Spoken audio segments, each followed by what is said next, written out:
અમરેલી જિલ્લાના કુકાવાવ ખાતે પંચાયત માર્ગ અને મકાન પેટા વિભાગમાં નાયબ કાર્યપાલક ઇજનેર તરીકે ફરજ બજાવતા મેહુલ ચાવડાની તારીખ 8 ઓક્ટોબર 2025ના રોજ રાજુલા ખાતે એટીવીટીમાં સરકારશ્રી દ્વારા બદલી કરવામાં આવી છે, પરંતુ બદલીનો હુકમ થયાને લાંબો સમય વીતી જવા છતાં અંદાજે 10 મહિના બાદ પણ તેઓને કુકાવાવની જગ્યાએથી છૂટા કરવામાં આવ્યા નથી।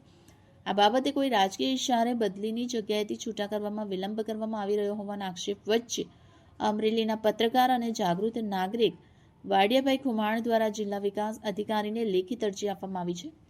અરજીમાં મેહુલ ચાવડાને બદલીના હુકમ મુજબ તાત્કાલિક છૂટા કરવામાં આવે અને સમગ્ર મામલે યોગ્ય તપાસ કરવામાં આવે તેવી માંગ કરવામાં આવી છે। હવે જિલ્લા વિકાસ અધિકારી આ રજૂઆતને લઈ શું કાર્યવાહી કરે છે તેના પર સૌની નજર રહેશે। અહેવાલ વાડિયાભાઈ ખુમાણ, આઝાદ મીડિયા લાઈવ, અમરેલી। વાડિયાભાઈ કાતરભાઈ ખુમાણ અમરેલીમાં રહું છું અને આઝાદ મીડિયા લાઈવનો પત્રકાર છું, તેમજ મારી ચેનલ અમરેલી ટાઈમ્સ ન્યૂઝ હું પોતે ચલાવું છું।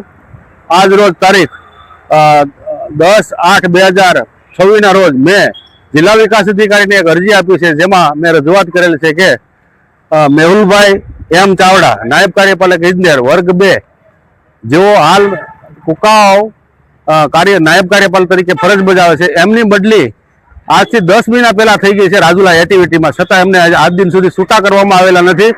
તો મારી રજૂઆત છે આ તંત્રને કે આ ચાવડાને છૂટા કરવામાં કેમ નથી આવતા, એની પાછળનો શું કારણો છે, અને મારી માંગ છે કે એમને જલ્દીથી છૂટા કરવામાં આવે। ભારત માતા કી જય।